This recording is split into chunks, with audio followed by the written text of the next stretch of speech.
안녕하세요. 저는 떡집을 운영하며 손주들 보는 재미에 살고 있는 평범한 할머니입니다. 제가 자식 둘에 며느리와 사이까지 있지만 그 중에서도 유난히 며느리 때문에 속 썩는 일이 많았어요. 심지어 나중엔 절 돈으로만 생각하는 것 같아 너무 기분이 나쁘더라고요. 그래서 전 오늘 저희 며느리에 대한 얘기를 한번 해보려고 이렇게 사연을 쓰게 되었습니다. 생각나는 내용을 최대한 열심히 써볼 테니 끝까지 잘 들어주셨으면 좋겠습니다.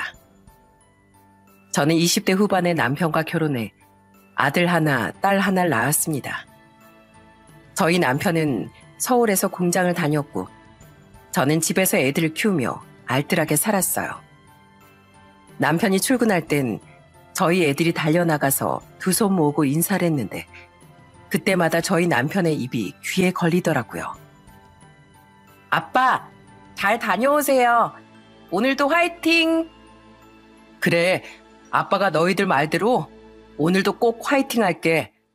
그러니까 집에서 엄마 말씀 잘 듣고 있어. 알았지? 저는 집에서 애들을 키우며 간식 같은 것도 다 직접 만들어 먹였어요. 특히 직접 떡을 만들어주면 저희 애들이 엄청 잘 먹었습니다. 사실 저희 어머니가 예전에 집에서 떡을 직접 해 드셨는데 그때 저도 보고 배운 게 있어서 떡을 좀 잘 만드는 편이었거든요.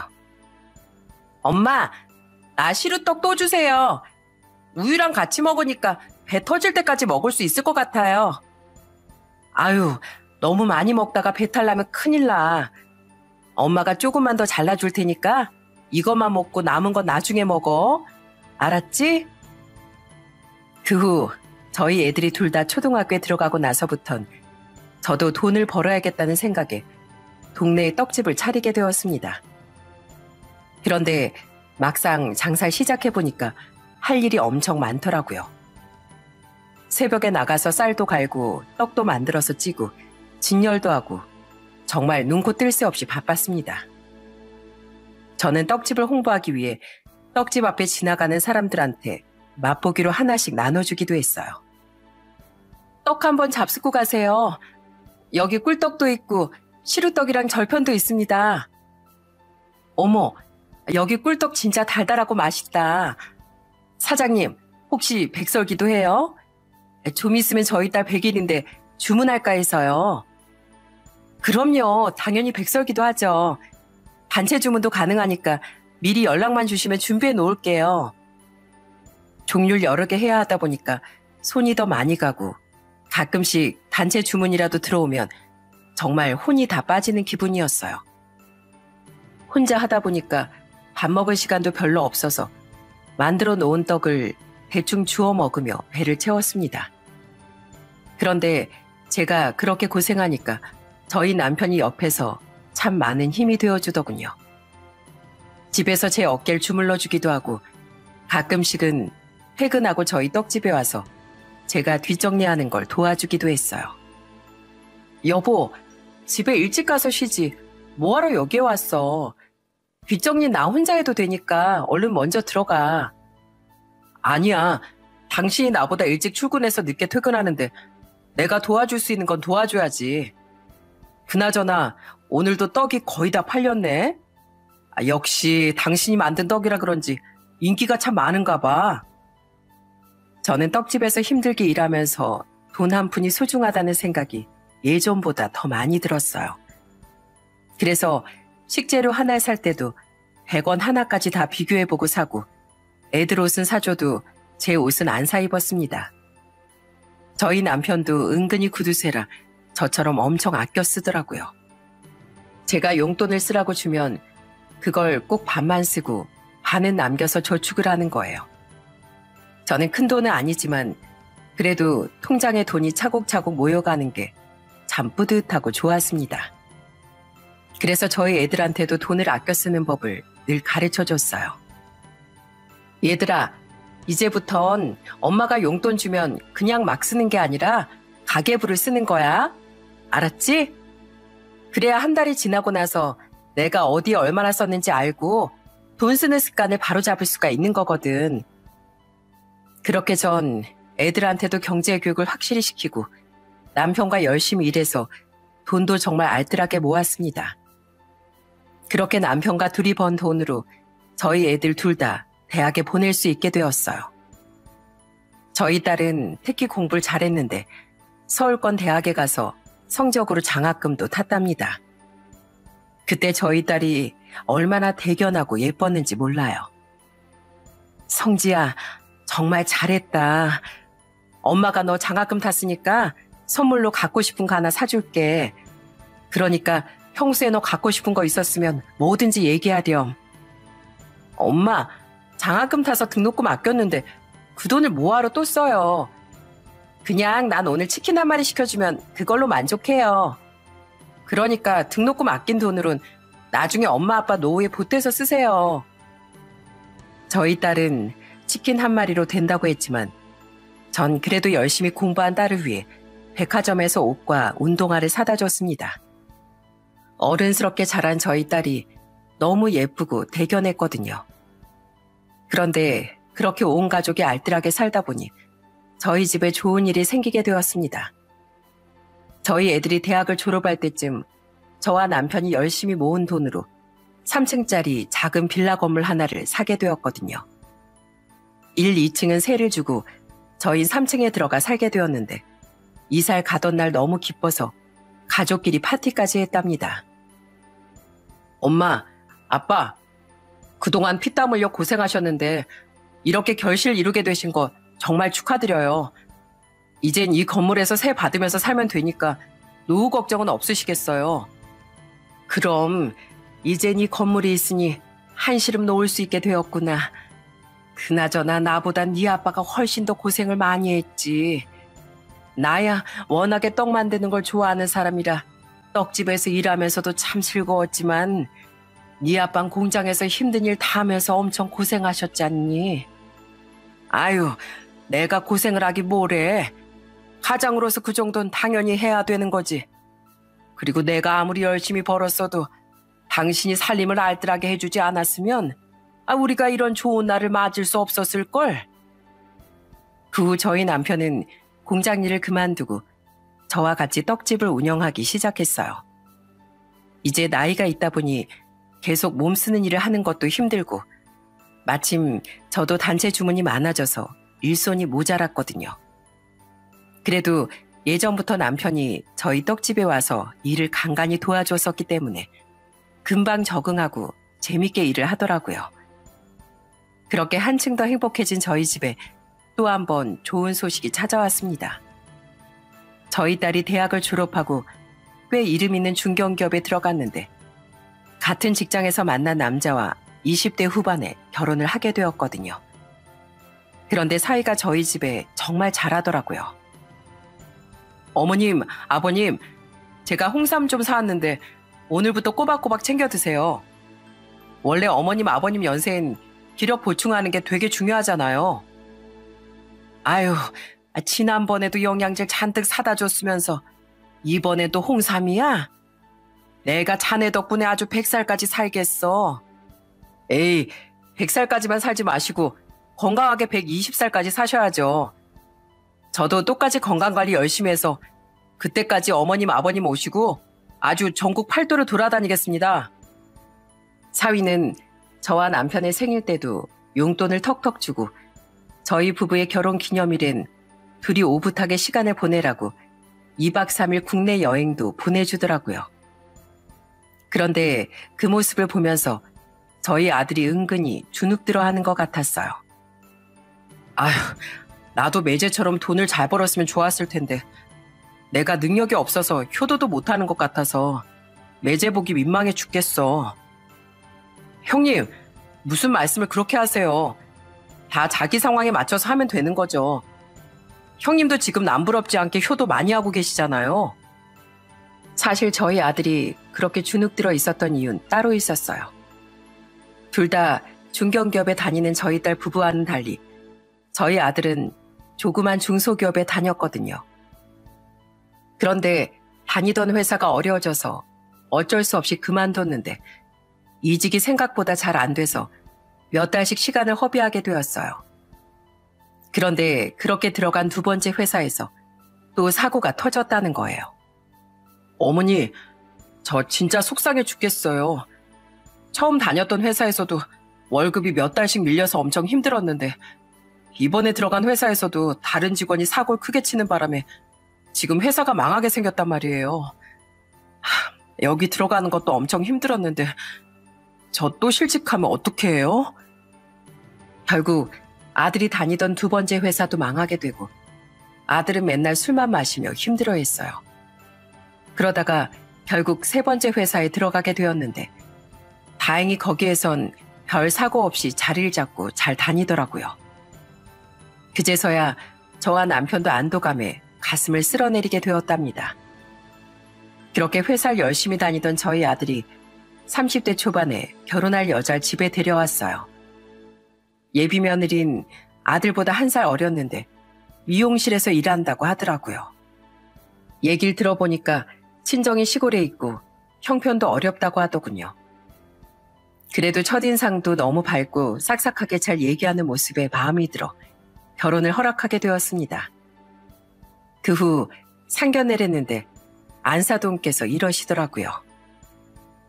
사실 저희가 예전부터 형편이 좀 안 좋다 보니까 저희 딸이 집안을 생각해서 대학도 안 가고 미용을 배워서 20살 때부터 일을 했습니다. 근데 딸이 혼자 서울 가서 일하는데도 저희가 부모로서 능력이 없어서 원룸도 하나 못 구해주고 고시원에서 살게 했어요. 그런데 저희 딸이 이렇게 스스로 어엿한 사회인이 돼서 결혼을 한다고 하니까 얼마나 뿌듯한지 몰라요. 게다가 우리 예비 사이랑 예비 사돈들께서도 정말 좋은 분들인 것 같아 제가 참 마음이 놓입니다. 그나저나 이렇게 가진 거 하나 없는 저희 집안이랑 사도 맺어주셔서 정말 감사합니다. 제가 앞으로 우리 사위 아들처럼 예뻐하겠습니다. 아유, 감사하긴요. 오히려 저희가 사돈들께 감사하죠. 요즘 세상에 우리 예비 며느리처럼 생활력 강한 여자가 어디 있습니까? 집안에 손 안 벌리려고 20살 때부터 서울에 올라와서 혼자 힘으로 여태까지 살았다는 거 듣고 참 대견하다고 생각했습니다. 그런데 이렇게 훌륭한 따님을 며느리로 맡게 해주시니까 저희가 오히려 더 감사하죠. 그렇게 상견례도 무사히 끝내고 저희 아들은 결혼 준비를 하기 시작했어요. 그런데 막상 결혼 준비를 시작하다 보니까 신혼집이 문제더라고요.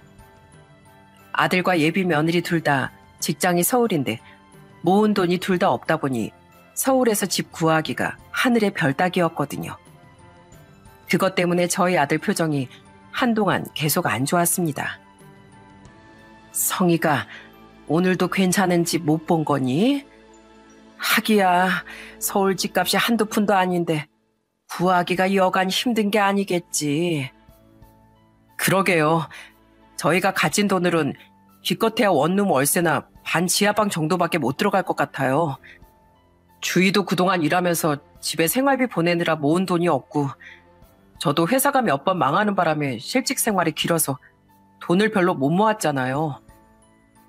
저희 딸 부부는 좋은 직장에 다니다 보니 돈도 금방 모으고 대출도 잘 나왔는데 아들과 예비 며느리는 그렇지 않다 보니까 너무 안쓰럽더라고요. 그래서 전 남편과 상의 후에 아들과 예비 며느리를 불러서 이렇게 얘기했습니다. 너희 그냥 신혼집을 우리 건물 2층에다가 차리는 걸로 하면 어떻겠니? 마침 2층에 살던 사람이 이사를 나가서 집이 비었기도 하고 너희들 원룸이나 반지하에 사는 건 부모로서 보기에도 안쓰러워서 그래. 그래도 나중에 아이도 낳고 할 텐데 조금이라도 좋은 환경에서 살아야 되지 않겠어? 우리가 월세 같은 건 따로 안 받을 테니까 그냥 관리비 정도만 부담하면서 살아라. 제가 그렇게 얘기하자 아들이 깜짝 놀라면서 이러더라고요. 어머니, 진짜 그렇게 해도 돼요? 정말 저희가 그 집에 살아도 된다고요? 그럼 내가 그래도 부모로서 자식들 힘들게 사는 걸 어떻게 보겠니? 그러자 저희 예비 며느리도 눈물을 흘리며 저와 남편한테 이러더군요. 어머님, 아버님, 저 사실 여태까지 고시원 생활도 많이 했어서 좁은 원룸이나 반지하도 상관없다고 생각하고 있었거든요. 그런데 이렇게 좋은 집에 살게 해주셔서 정말 감사합니다. 제가 앞으로 어머님, 아버님한테 정말 잘할게요. 평생 동안 꼭 보답하면서 살 거예요. 그렇게 저희 아들은 예비 며느리와 결혼을 하게 되었고 저희 바로 아랫집에서 신혼살림을 차리게 되었습니다. 아파트도 아니고 25평짜리 평범한 빌라인데도 아들과 며느리가 너무 좋아하더라고요. 그런데 아들 내외랑 가까이 사니까 좋은 점이 많더군요. 아들과 며느리가 저희 집에 자주 놀러 오기도 하고 가끔씩은 며느리가 미용독을 들고 찾아와선 이러는 거예요. 어머님, 파마한 지 오래되셨죠? 제가 오늘 파마 예쁘게 해드릴게요.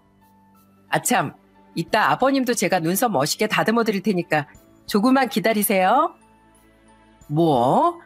아유, 다 늙은 아저씨가 눈썹을 다듬어서 뭐해? 아버님, 꽃중년이라는 단어 못 들어보셨어요? 아버님은 워낙에 이목구비가 뚜렷하고 잘생기셨으니까 눈썹만 조금 다듬으면 훨씬 더 멋있어 보이실 거예요. 아마 홍콩 영화배우 뺨치실걸요? 며느린 미용사라는 직업을 살려서 저와 남편한테 머리며 눈썹이며 많이 신경을 써주더군요. 게다가 가끔씩은 쉬는 날에 저희 떡집에 와서 일도 도와주는 거예요. 우와, 어머님은 어쩜 떡을 이렇게 예쁘게 만드세요? 이거 어디 아까워서 먹을 수 있겠어요? 아니, 예전엔 그냥 맛있고 정갈하면 그만이었는데 요즘 젊은 애기 엄마들은 이렇게 아기자기하고 예쁜 걸 선호하더라니까. 세월이 흐르면서 손님들도 변하고 나도 자연스럽게 거기에 맞춰서 변하게 되는 거지 뭐. 그래도 그 변화에 맞춰서 따라가는 게 쉬운 게 아니잖아요. 근데 어머님은 젊은 사람들 취향에 맞게 잘 하시는 거 보니까 진짜 대단하신 것 같아요. 저도 어머님한테 그런 센스는 좀 배워야겠어요. 며느리가 워낙 싹싹하게 하니까 어찌나 예뻤는지 모릅니다. 하지만 때로는 며느리 때문에 조금 골치 아플 때도 있었어요. 저희 며느리가 성격도 착하고 좋은데 소비 습관이 좀 안 좋고 식탐이 많았거든요. 한 번은 저희 집에서 다 같이 모였는데 며느리가 좀 비싼 옷을 입고 있었나 봐요. 저는 명품 같은 거엔 관심이 없어서 몰랐는데 저희 딸이 그걸 보고 한마디 하더라고요. 새언니, 지금 입고 있는 그 옷 엄청 비싼 브랜드 아니에요? 새언니 돈 되게 많은가 봐요. 아, 이번에 월급 받은 걸로 큰맘 먹고 한번 질러봤어요. 어때요? 잘 어울리죠? 아휴, 지금 새언니가 그런 옷 살 때예요? 모아놓은 돈도 없어서 우리 엄마 건물에서 공짜로 살고 있으면 오빠랑 둘이서 더 아껴 쓸 생각을 해야 되는 거 아니냐고요. 내가 웬만하면 이런 얘기 안 하려고 했는데 지난번에도 새언니가 비싼 가방 샀다고 막 자랑하고 친구들이랑 한 끼에 15만 원 넘는 레스토랑에 갔다 왔다고 또 자랑하길래 얘기하는 거예요. 도대체 그런 식으로 해서 언제 오빠랑 돈을 모으겠어요? 참나, 내가 내 돈 벌어서 사고 싶은 것도 못 사요? 내가 미용실에서 일하면서 스트레스를 얼마나 많이 받는데 이런 걸로라도 스트레스를 풀어야 될 거 아니에요. 아가씨야말로 지금 나 어머님 건물에 얹혀 산다고 구박하는 거예요? 내가 진짜 서러워 죽겠네. 서러워 죽겠어. 사실 저도 평소에 며느리가 돈을 너무 펑펑 쓰는 것 같아 한마디 하고 싶었는데 저희 딸이 먼저 얘기를 하더라고요. 그런데 며느린 그게 자기를 구박하는 거라고 느꼈나 봐요. 그러다가 또 한 번은 저희 딸과 사이가 저와 남편 준다고 한울 사와서 구워준 적이 있었습니다. 그런데 며느리가 구워진 한울 보자마자 허겁지겁 먹기 시작하는 거예요. 우와, 역시 비싼 고기가 맛있긴 맛있네. 아가씨, 다음에 올 때도 이거 또 사와요. 이거 완전 내 스타일이에요. 새언니, 내가 이거 새언니 먹으라고 사온 건 줄 알아요? 우리 엄마랑 아빠 드시라고 사온 건데 세연이가 혼자 다 먹으면 어떡해요? 그러자 이번엔 저희 아들도 며느리한테 한마디 하더군요. 그래 여보, 이 접시에 있던 거 당신이 반 넘게 혼자 다 먹었잖아. 원래 같이 먹을 땐 혼자만 그렇게 욕심내면 안 되는 거야. 그랬더니 며느리가 먹을 거 가지고 치사하게 군다며 삐지더군요. 제가 보니까 저희 며느리가 좀 철이 없고 욕심이 있는 스타일인 것 같았어요. 그래도 가끔 그럴 때 빼곤 예쁜 짓만 하니까 차마 미워할 수가 없었습니다. 그러다가 저희 며느리가 결혼한 지 1년 만에 아들을 낳게 되었어요. 저는 손주가 너무 예뻐서 자주 돌봐주려고 했는데 며느리가 혼자서도 애를 정말 잘 보더라고요. 에미야, 너 밤새 잠도 못 자고 수유하느라 피곤했을 텐데 들어가서 좀 쉬어라. 우리 손주는 애가 보고 있으마. 아니에요, 어머님. 그래도 제가 엄마인데 제가 보는 게 맞죠. 전 우리 하준이 얼굴만 보고 있으면 하나도 피곤하지가 않아요. 그나저나 어머님, 우리 하준이 아버님 닮아서 진짜 잘생기지 않았어요? 저는요, 우리 하준이가 얼굴도 얼굴이지만 성품도 아버님이랑 어머님 닮았으면 좋겠어요. 물론 우리 그이도 성격이 참 좋지만 어머님이랑 아버님이 더 훌륭하시잖아요. 그런데 그렇게 애까지 잘 보는 저희 며느리가 한 번씩도 속을 긁어놓을 때가 있었습니다. 한 번은 제가 떡집에 출근해서 일을 하고 있었는데 며느리한테서 전화가 온 거예요. 어머님, 아무래도 저희 집 변기가 고장난 것 같아요. 이거 어떡하죠? 그래? 변기가 고장났으면 사람을 불러야지 뭐. 내가 수리하는 업체 연락처 알려줄 테니까 거기에 한번 전화해봐라. 네? 제가요? 이런 건 원래 집주인이 알아서 고쳐줘야 되는 거 아니에요? 지금 저한테 집주인 역할까지 떠넘기시는 거예요? 전 그냥 들어와서 사는 사람이니까 어머님이 알아서 처리해 주세요. 세상에, 월세도 안 내고 공짜로 살면서 그런 것도 다 저보고 해달라고 하더군요. 그래도 혼자 집에서 애 보느라 정신 없어서 그런 거겠거니 하고 제가 직접 수리기사를 불러 수리를 해줬습니다. 그랬더니 또 제 팔짱을 끼고선 애교를 부리더라고요. 역시 우리 어머님이 최고예요. 저 하마터면 며칠 동안 변기 못 쓰는 줄 알았잖아요. 근데 이젠 마음 놓고 화장실에 갈 수 있겠어요. 그런데 며느린 이제 제가 편해졌는지 태도도 조금씩 달라지기 시작했습니다. 예전엔 위아랫집에 사니까 안부 인사하러도 자주 왔었는데 이젠 반찬이 필요할 때만 저희 집에 와서 냉장고를 열고 반찬만 홀라당 가져가는 거예요. 그래서 제가 한마디 했더니 아무렇지도 않은 표정으로 이러더군요. 에이, 위아랫집에 살아서 보고 싶을 때 얼마든지 볼 수 있는데 왜 그러세요? 그나저나 어머님, 지난번에 만드셨던 장조림이 진짜 맛있던데 저 또 먹고 싶으니까 또 해주세요. 제가 다음 주에 또 가지러 올게요. 세상에, 제가 너무 잘해주니까 호의를 권리로 아는 건지 그냥 이젠 대놓고 필요한 걸 다 요구하더군요. 게다가 저희 딸하고도 여전히 티격태격했습니다. 하루는 저희 딸이 예쁜 코트를 입고 왔는데 며느리가 한번 입어본다고 빌려가선 갑자기 자기가 가지면 안 되냐고 떼를 쓰는 거예요.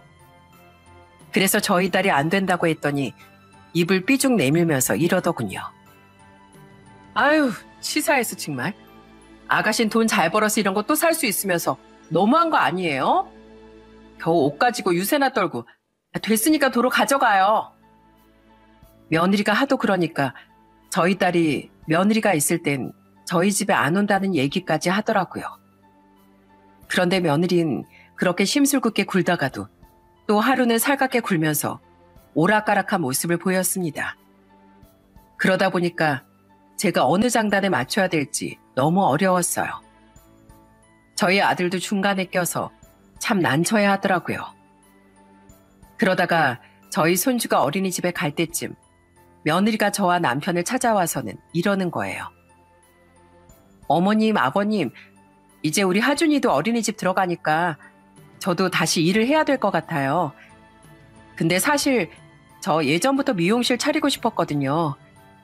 그래서 말인데 어머님이 저 미용실 차리게 돈 좀 보태주시면 안 될까요? 제가 봐둔 자리가 있는데 거기 계약하려면 돈이 많이 부족해서요. 저는 며느리가 자기가 가진 기술을 활용해서 미용실을 차리는 건 찬성이었습니다. 하지만 차마 며느리가 원하는 그 위치에 미용실을 차려줄 수는 없었어요. 서울이라 안 그래도 월세가 비싼데 하필이면 대로변에 있는 큰 상가라 한 달 월세가 600만 원도 넘고 보증금도 어마어마했거든요.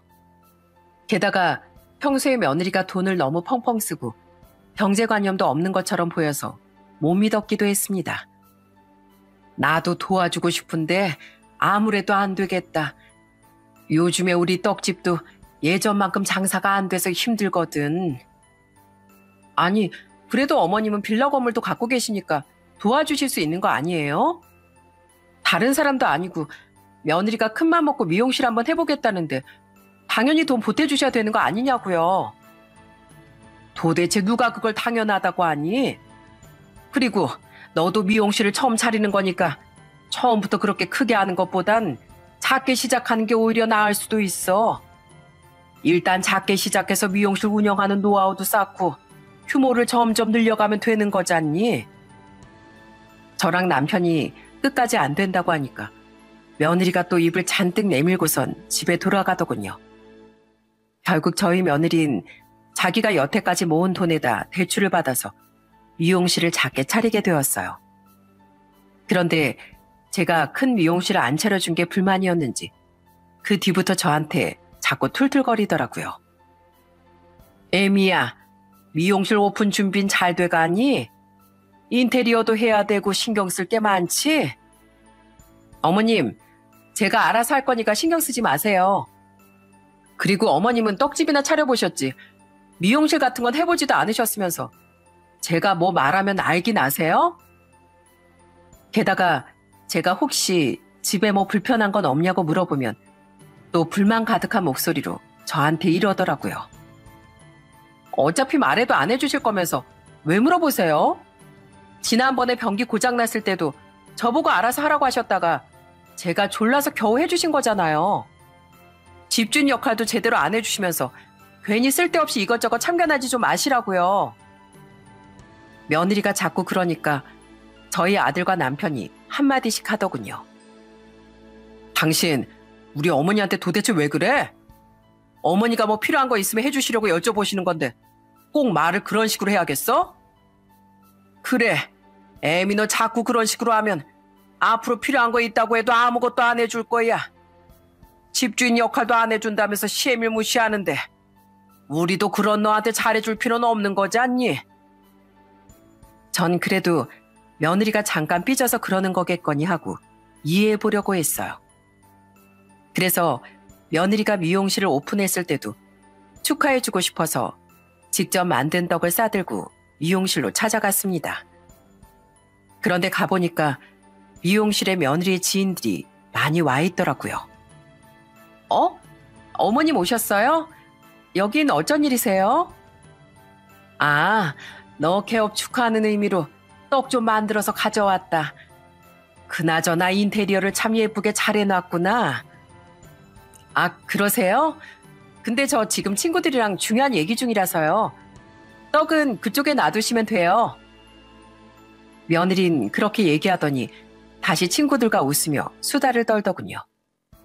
그러다가 한참 후에야 믹스커피를 한 잔 타서 저한테 갖다 주는 거예요. 어머님, 아직도 안 가셨어요? 전 떡만 놓고 가신 줄 알았잖아요. 전 바쁘니까 이것만 드시고 알아서 가시면 돼요. 아셨죠? 세상에 시어머니가 개업 축하한다고 직접 만든 떡까지 싸들고 찾아왔는데 아무리 친구들이 있어도 그렇지 이렇게 홀대하는 게 말이 되나요?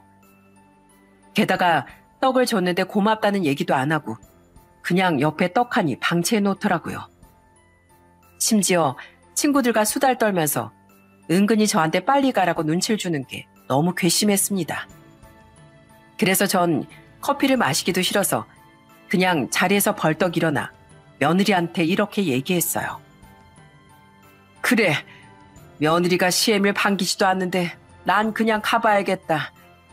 아휴, 내가 이런 취급 받을 줄 알았으면 오늘 새벽부터 넣어주려고 떡도 안 만들 걸 그랬다. 제가 그렇게 말하고선 밖으로 나가자 며느리가 절 따라와선 이러더군요. 어머님, 그러게 왜 쓸데없이 떡을 해가지고 오고 그러세요? 개업 축하하고 싶으시면 떡 말고 돈으로 주세요, 돈. 뭐라고? 너 지금 나한테 돈 맡겨놨니? 축하해주는 마음이 중요한 거지. 어디서 버릇없이 돈 타령을 하고 있어? 마음보다 물질이 중요한 거예요. 그러니까 다음부턴 저한테 뭐 해주고 싶으시면 돈으로 해주시라고요.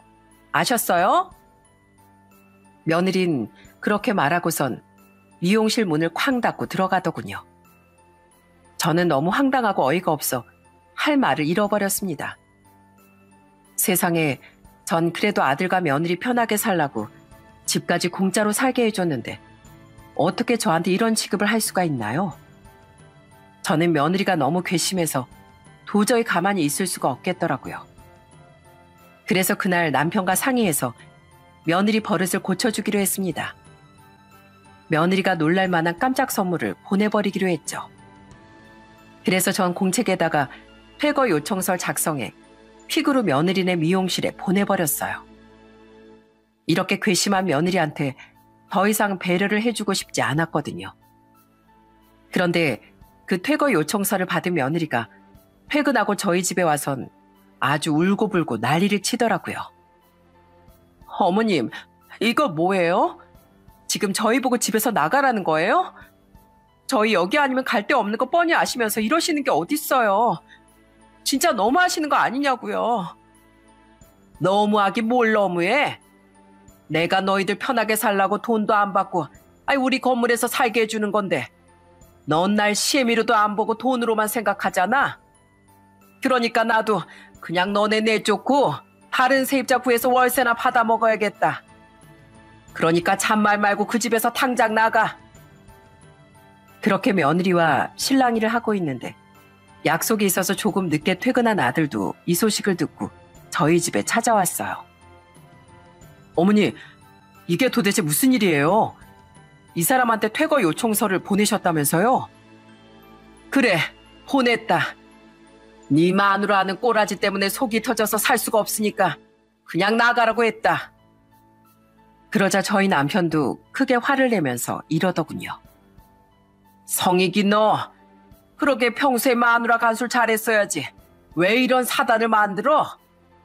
네 엄마가 너랑 애미한테 그동안 얼마나 잘해줬는데 직접 떡까지 해서 개업 축하해주러 미용실에 찾아간 네 엄마 커피 한 잔 주고 쫓아내? 너희들은 우리가 피땀 흘려 마련한 이 건물에 살 자격도 없어. 그러니까 네 엄마 말대로 당장 여기서 나가.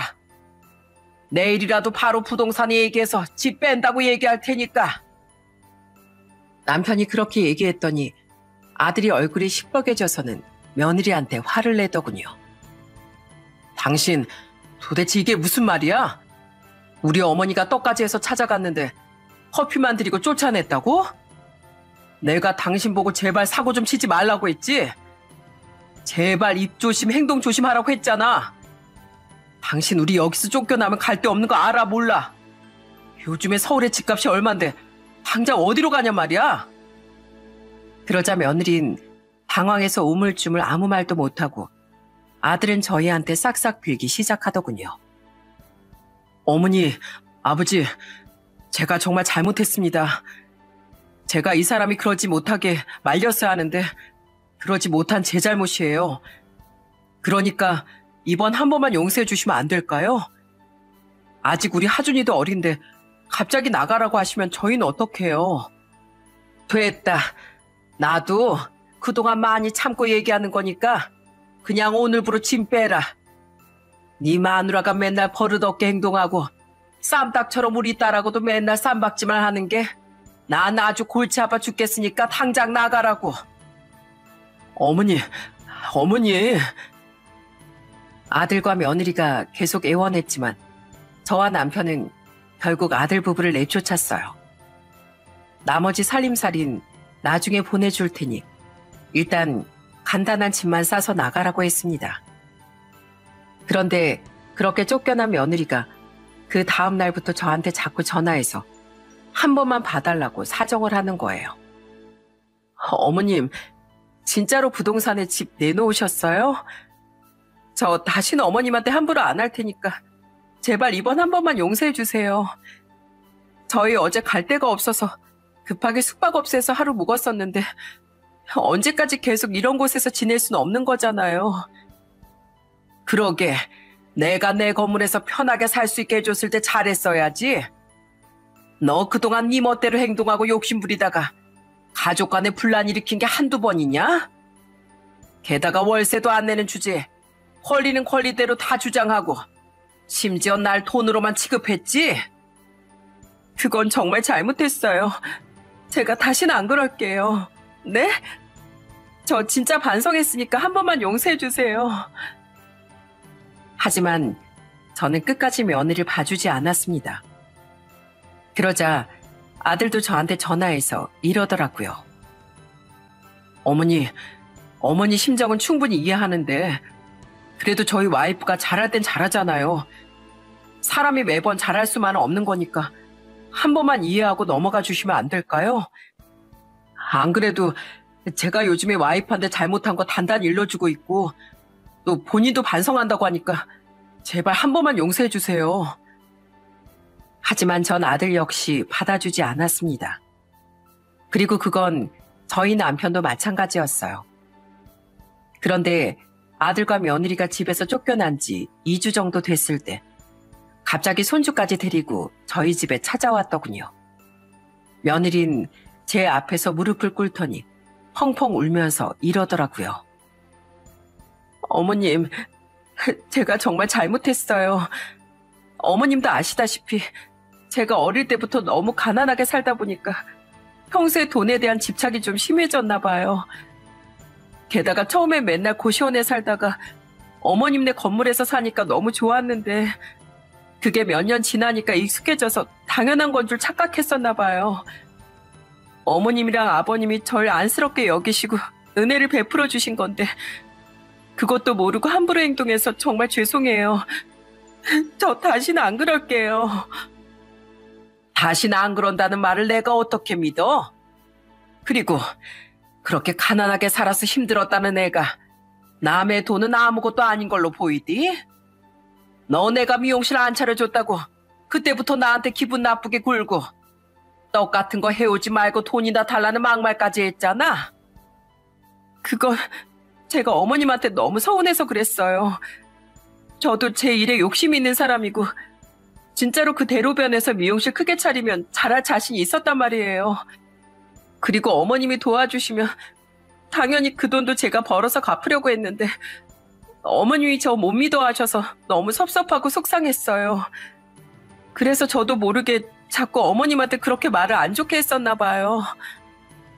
그래서 나보고 네가 이러이러한 이유 때문에 그랬으니 그냥 용서해주고 다시 받아주라는 말이야? 아무리 네가 날 호구로 봤어도 그렇지 겨우 그런 말 한마디로 내가 널 용서해주길 바래? 제가 그렇게 말하자 이번엔 아들이 저한테 이러더군요. 어머니, 안 그래도 이 사람이 어머니한테 반성하는 모습 진짜로 보여드리고 싶다고 하더라고요. 어머니가 절 받아주시기만 하면 앞으로 한 달 동안 매일매일 반성문도 쓰고 이 사람이 미용실에서 번 돈으로 한 달에 70만 원씩 월세도 내겠대요. 그동안 공짜로 살았으니까 그 정도는 당연히 해야 되는 거잖아요. 맞아요, 어머님. 저 앞으로 당연하게 어머님 건물에서 공짜로 살지 않고 꼬박꼬박 월세 내는 걸로 할게요. 그리고 아침마다 문안 인사도 드리고 어머님이랑 아버님은 떡집 운영하시느라 바쁘시니까 제가 집안일도 싹 다 해놓을게요. 그러니까 저 한 번만 믿고 용서해 주세요. 네? 며느리가 손주를 안고 그렇게 얘기하니까 저도 조금은 마음이 약해지더라고요. 더군다나 며느리도 며느리지만 손주가 마음에 너무 걸렸어요. 그래서 전 남편과 잠시 얘기를 한 후 아들과 며느리한테 이렇게 얘기했습니다. 그럼 일단 이번 한 번만 딱 넘어가 줄 테니까 이번이 마지막이라고 생각하고 잘해라. 그리고 에미 너, 내가 집에서 쫓아냈다고 해서 날 매정하게 생각할 수도 있지만 난 다 너희를 위해서 일했던 거야. 안 그래도 집도 없는 너희들이 돈 욕심만 부리고 사치하고 게다가 가족들한테도 함부로 하면 도대체 너희한테 남는 게 뭐겠니? 맞아요. 제가 그동안 돈도 생각 없이 쓰고 너무 한심하게 굴었어요. 그리고 어머님이 저한테 잘해주시는 것도 감사하게 생각해야 되는데 너무 당연하게만 생각했었나 봐요. 그래, 솔직히 부모가 자식 잘 되기만을 바라는 건 맞지만 그렇다고 해서 너처럼 당연하게 요구하는 것도 난 아니라고 본다. 앞으로 내가 너희들을 유심히 지켜볼 테니까 제발 좀 정신 차리고 똑바로 좀 살아. 알겠니? 네, 그럴게요. 저 무조건 어머니 말씀대로 할게요. 며느린 그 이후에도 한참 동안을 서럽게 울더군요. 저는 그 모습이 안쓰러워져서 며느리의 등을 토닥여줬습니다. 제가 며느리 한번 용서해준 이유는 그래도 저희 며느리가 그동안 저희한테 엄청 잘했던 것도 있었고 저희 손주 아들한테도 정말 좋은 엄마이자 아내였기 때문이었어요. 다만 분명하게 고칠 점도 있었기 때문에 이번에 이렇게 강하게 나갔던 겁니다. 그런데 며느린 진짜로 반성을 했는지 그때부터 정말 달라지기 시작하더라고요. 제가 떡집에 출근하기 전에 새벽부터 저희 집에 와선 문안 인사를 하는 거예요. 어머님, 안녕히 주무셨어요? 제가 출근하기 전에 청소 싹 해놓고 갈 테니까 어머님은 걱정하지 마시고 떡집으로 가보세요. 아유, 매일매일 문안 인사하러 오겠다더니 출근하는 애가 이 새벽부터 온 거야? 그나저나 올 거면 혼자 오지 왜 우리 손준 데리고 와? 너 설마 네가 그렇게 하면 우리가 마음 약해질까 봐 그러는 거니? 그게 아니라 우리 하준이가 워낙 엄마 껌딱지잖아요. 어린이집 가기 전에 저랑 떨어지기 싫어해서 같이 온 거예요. 며느린 한 달 동안 매일 쓴다던 반성문도 진짜로 써서 가져오더라고요. 그 반성문엔 이런 내용이 써 있었어요. 나 한주희는 그동안 쓸데없이 욕심부리고 가족들한테 함부로 한 걸 마음 깊이 반성합니다. 다신 가족이 가진 것에 욕심내지 않고 질투도 하지 않으며 아가씨네 부부가 우리 부부보다 잘났다고 해서 시샘하고 못되게 구는 짓도 절대 하지 않겠습니다. 그리고 어머님과 아버님이 저희한테 해주시는 걸 늘 감사하게 생각하고 항상 보답하겠다는 마음가짐으로 살겠습니다. 며느린 자기가 진짜 열심히 한다는 걸 보여주기 위해서인지 미용실에서 오늘 손님이 몇 명 왔고 또 얼마 벌었는지도 다 적어서 저한테 보여주더라고요. 어머님, 저 이 정도면 어머님한테 월세 꼬박꼬박 낼 수 있겠죠? 역시 어머니 말씀대로 처음부터 크게 시작하는 것보다 작게 시작해서 점점 키워나가는 게 맞는 거였나 봐요. 그래, 그래도 네가 미용실을 잘 운영하고 있다니 다행이구나. 그나저나 너 돈 버는 것도 중요하지만 쓰는 게 더 중요하다는 걸 명심해야 돼. 너 평소에 비싼 옷이랑 가방 사면서 사치하는 거 한 달에 몇십만 원만 줄여도 그게 1년에 얼만 줄이나 아니? 그 돈 10년이면 몇천만 원이야, 몇천만 원.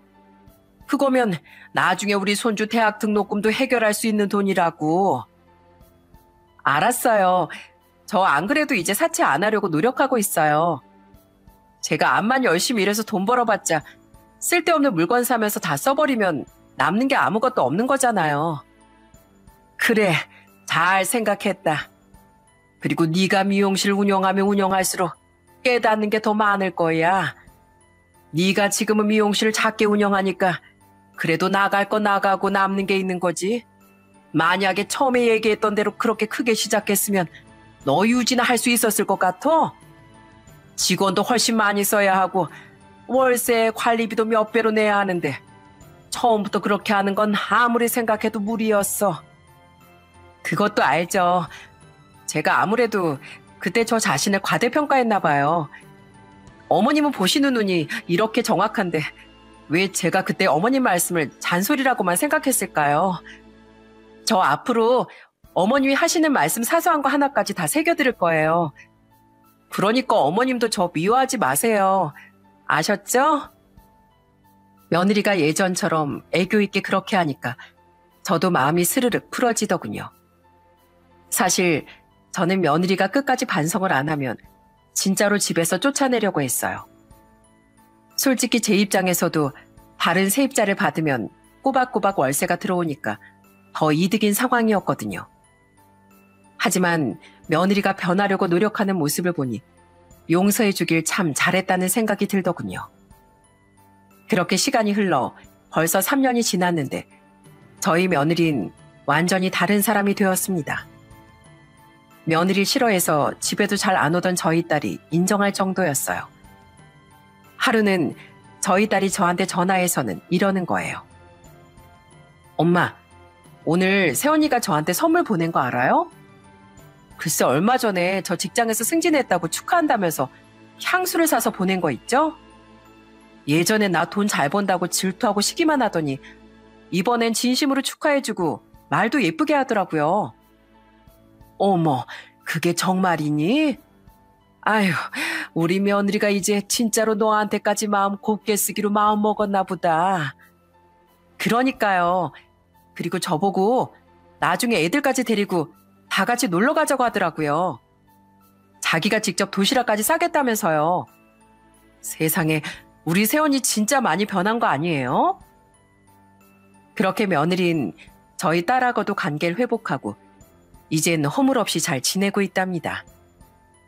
예전엔 둘이 만나기만 하면 티격태격 싸워서 저도 마음이 불편했었는데 이젠 얼마나 안심이 되는지 모릅니다. 사실 저희 며느리가 처음에 약속했던 대로 저희 집에 매일 와서 문안 인사도 하고 청소도 하고 그랬는데 솔직히 청소까지 시키는 건 좀 아닌 것 같아 그건 처음 몇 달만 지켜보고 그 다음부턴 하지 말라고 했습니다. 그런데도 지금까지 매일같이 문안 인사를 오고 쉬는 날에도 꼭 저희 집에 손주와 같이 와서 놀다 가더라고요. 게다가 예전엔 애교 부리면서 주는 걸 받아먹기만 할 때도 많았는데 이제 먼저 나서서 이러는 거예요. 어머님, 과일은 제가 깎을 테니까 그냥 놔두세요. 대신 우리 하준이랑 좀 놀아주세요. 하준이가 할머니랑 노는 게 제일 재밌대요. 하준아, 그치? 맞아요. 난 우리 할머니랑 노는 게 세상에서 제일 좋아요. 그리고 할아버지랑 노는 것도요. 그러니까 할머니, 저 재밌는 얘기 해주세요. 네? 얼른요. 며느리가 달라지니까 집안에 항상 웃음만 넘치고 얼마나 화목한지 모릅니다. 게다가 저희 며느리가 워낙에 실력도 있고 장사 수완도 있어서 그런지 미용실도 계속 잘 되고 있어요. 미용실을 운영하느라 바쁠 텐데도 저와 했던 약속을 지키기 위해 노력하는 모습이 너무 예뻐 보이더라고요. 물론 저희 며느리가 지금은 이렇게 잘하고 있지만 언젠간 다시 원래대로 돌아갈지도 모릅니다. 하지만 아직까진 저희 며느리를 믿어주고 싶어요. 저한텐 하나뿐인 소중한 며느리이고 저희 아들의 아내이자 살아가는 저희 손주의 엄마니까요. 하지만 나중에라도 이런 일이 또 일어난다면 그땐 또 호되게 혼내야겠죠? 그땐 며느리라고 절대 봐주지 않고 무조건 냉정하게 할 겁니다. 안 그래도 요즘 집안이 화목해서 늘 행복했었는데 얼마 전에 정말 기쁜 소식이 하나 더 찾아왔어요. 저희 며느리가 바로 둘째를 임신했거든요. 첫째도 잘 키웠으니 둘째 손주한테도 정말 좋은 엄마가 될 거라고 생각합니다. 제 사연을 들으면서 저희 며느리의 버릇없는 행동에 화가 나신 분들도 많으실 텐데 저희 며느리 너무 미워하지 말고 예뻐해 주셨으면 좋겠어요. 본성은 착하지만 좀 철이 없고 욕심이 많았던 것 뿐이거든요. 지금은 다 고치고 좋은 모습만 보여주고 있으니까 앞으로도 그럴 수 있게 응원 많이 해주셨으면 좋겠습니다. 그럼 전 이쯤에서 제 사연을 마치도록 할게요. 끝까지 들어주셔서 정말 감사합니다.